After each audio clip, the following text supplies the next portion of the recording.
Welcome back to Hoosier Homes and Hustles. If you're new to the channel, I'm Jessica Williams. And I'm Stacy Preston, and we're both realtors with eXp Realty. If you're passionate about real estate, be sure to hit the like and subscribe button to join the hustle.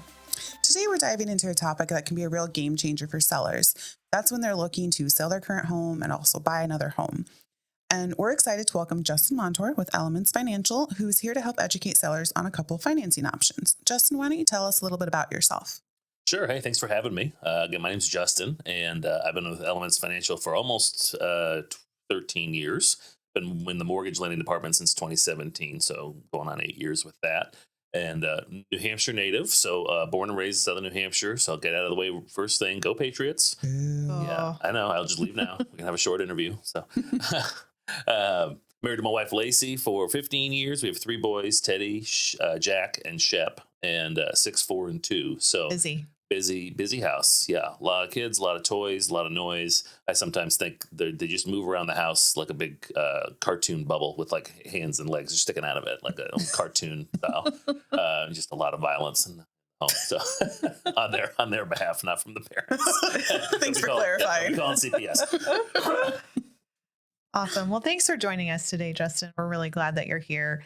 So we want to first talk about some options that sellers have when they're thinking about listing their home. And I know when we sit down with sellers and they're thinking about moving, one of the biggest dilemmas they have is just how to time everything around their life.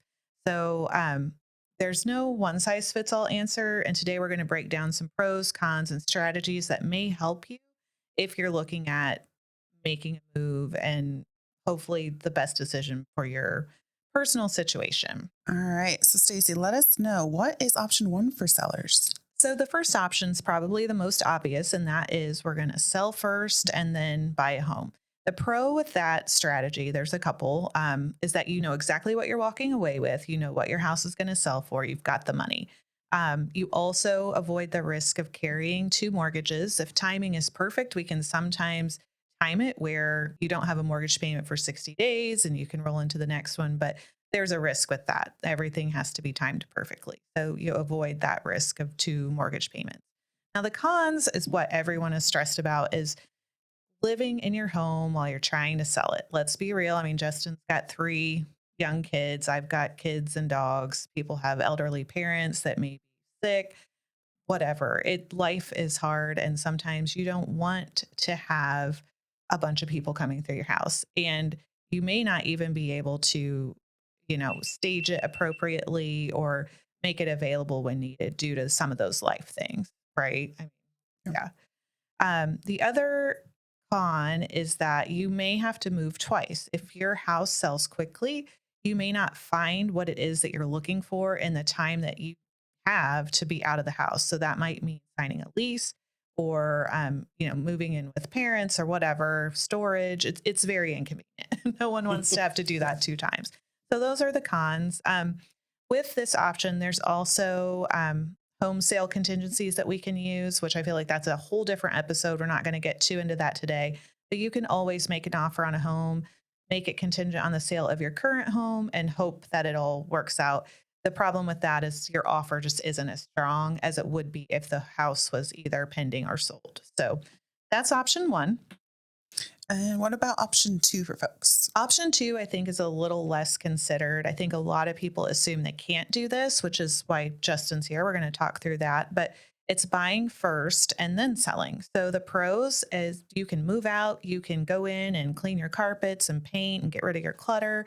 And then you don't have to deal with the showings and crazy life of trying to show your house while you're living there. The cons are the possibilities of carrying 2 mortgages, and your final sale price is unknown at that point. So you're kind of guessing what you're going to get out of your house. Our pro tip here is if you're considering this strategy, you absolutely need to talk to a lender first to see what you need to get out of your current home to then buy the next home. And can you carry the 2 mortgages? And we're going to get into that later in this episode. So Jessica, why don't you talk about our third option? All right. Third option that most folks might not be aware of is they can buy first and keep your current home as an investment property. So the pros to this is it creates a rental income stream for you while your home continues to appreciate, and you get to keep your property as a long-term investment, which can be great for wealth building, which Stacy and I are obviously big advocates for. The cons of this are you can't use your current home equity as down payment unless you refinance first. And becoming a landlord means you are managing tenants, maintenance, and potential vacancies.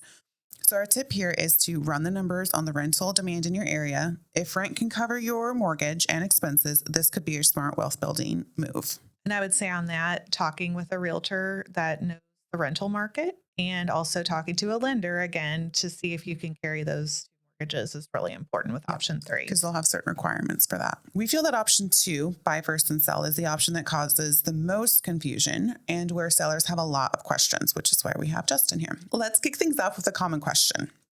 What exactly is a bridge loan and how can it help someone who's caught between selling and buying? Yeah, that's a great question. So a bridge loan is also called a swing loan. So people might have heard one or the other, and a lot of folks haven't heard of either of those.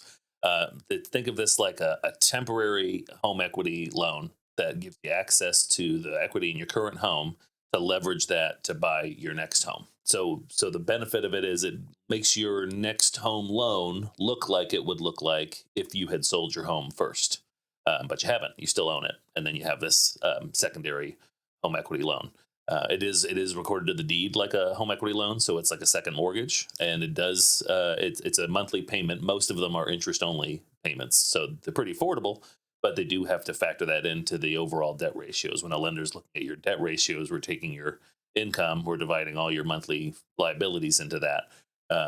So a lot of folks need to have a pretty wide margin there because they really need to be approved on their current home loan, their new home loan, and that bridge loan, along with anything else that shows up on the credit reports. So DTI is really going to play the largest role in that? I think so, yeah. Okay. I would say normally DTI is the biggest factor that's going to inhibit if a bridge loan is going to be the best option or not. Yeah. And then usually decent credit scores too, but really middle average credit score, I think is like 682. Most bridge loans 680 or higher. So. Okay. Thanks, Justin. That's great information. So that sounds very similar to a recast. How is a bridge loan different from a recast? And maybe what would make one choose that over the other? A recast is essentially taking the equity from the sale that you made and applying it to the new loan and then adjusting the payment based on the terms of the loan you already closed. So let's say at the time you bought the house, you only had 5% with cash reserves. You were not touching the equity in your current home. Right. And so your first loan will only have 5% down. But now you've sold your home and now you have $100,000 from your proceeds, and you can put that towards the current loan and recast it. And it's really just adjusting that principal interest payment based on the new loan balance.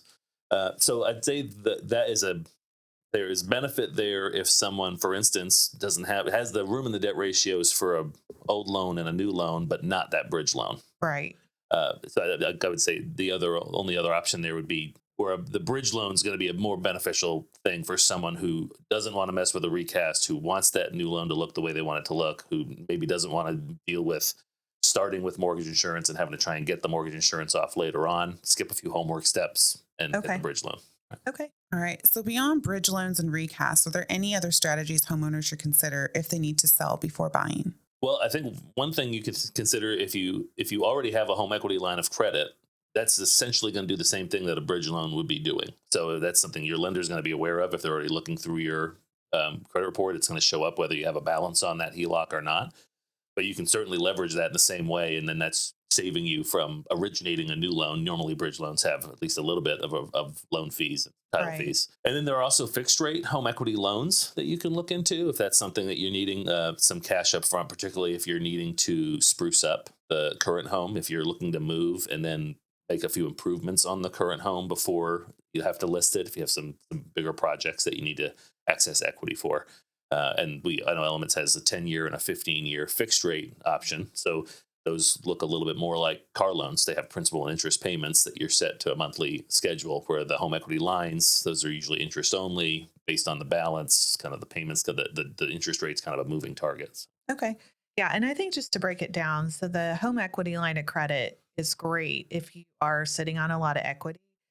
You can easily, I've had clients that have been able to pay essentially cash for their first or their new home. And then once that home sells, they pay off that equity line of credit. All right. So for our audience who might feel overwhelmed by these options, what would your advice on the next steps they need to take? Call me.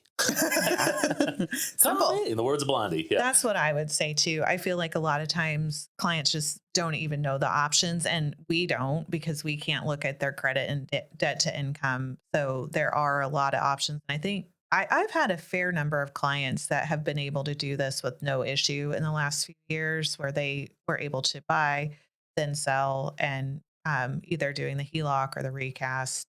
It's worked out really well. So sometimes you might be surprised how much you can qualify for initially. I know you may not want to do that long term, but again, a lender can definitely help you through all of that. Yeah, when it comes to home financing, it's like a million miles wide and an inch deep. And so I never expect borrowers to know all the options available to them. But yeah, there's some folks, I've certainly come across folks who thought like they weren't allowed to carry two mortgages at the same time, like it was illegal or something. I was like, you're not going to go to jail. And I mean, as long as the intent is they're selling the current home, there's really no issue, right? Because you're just concerned if it's going to be their primary home, because that does impact their rate. Right. So as long as you know that, then if you're buying a home and calling it your primary residence, and you're going to sign a certificate of occupancy at closing saying I'm going to live here within 60 days. Yep. So that's the important part. Exactly right. Okay. This has been incredibly helpful. And remember, these aren't all one size fits all. So they're designed to give you flexibility during a complex time. So final thoughts on what the best option might be for you. If you need financial certainty, sell first. If moving twice is a hassle and finances are solid, buy first. And if you want long-term wealth building, keep it as a rental. So thank you so much for joining us today, Justin. Your insights on the bridge loans, recast, and HELOCs are helpful, again, to just get someone started in the thought process of taking the next steps. Thanks, y'all. Thanks for having me. Yeah, absolutely. Really appreciate it. So thanks so much for joining us today, Justin. Your insights on bridge loans, recast, HELOCs, and other financial options are really helpful in just getting someone started to explore that process. If someone wants to get in touch with you, what's the best way for them to do that? Yeah, there's a couple different ways. Email is awesome, jmontour@elements.org. I'll have my cell and contact info in the show notes, and go to youtube.com/jmoneymortgages, @jmoneymortgages. Okay. And that's the letter J and then the word money, word mortgages. And I've got a channel set up there, and all my contact info is there as well. That's it for today's episode of Hoosier Homes and Hustles. Please remember to like and subscribe. Let's hustle smarter together. We'll see you next time.